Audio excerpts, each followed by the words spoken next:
As students get set to return back to school this September, some say they're feeling a little uneasy with the recent uptick in cases. It does feel very uncomfortable for the fact that there's like 300 classes and you don't know who's all vaccinated and all that kind of stuff. And like the seats are pretty close to each other from what I've noticed at least. Mary Kim Oliver, Vice President of Students at UBC Okanagan, says the university is moving forward with their plan. We are still planning for a full return to classes if the student has registered for in-person classes.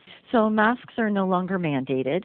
We do still have signage, and actually we've just put up some new signs. We do encourage people in public spaces to continue to wear masks. And that, again, is part of the advice from Interior Health. And we're also encouraging people through some communications, both to students and employees, that they make, the personal choices for their own health.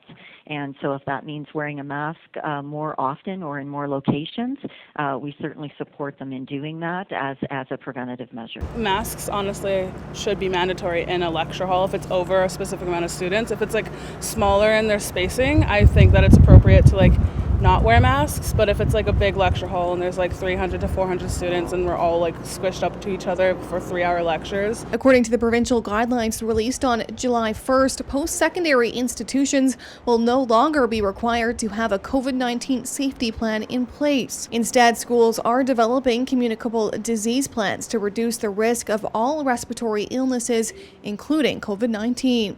UBC Okanagan says their plan is expected to be drafted by the end of this week. Bottom line is we're also telling employees and students alike that if they're ill, please don't come to campus.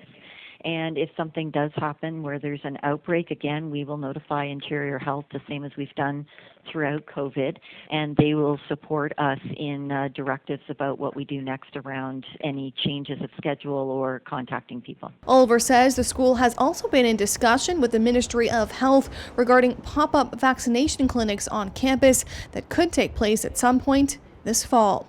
Madison Earhart, Castanet News, Kelowna.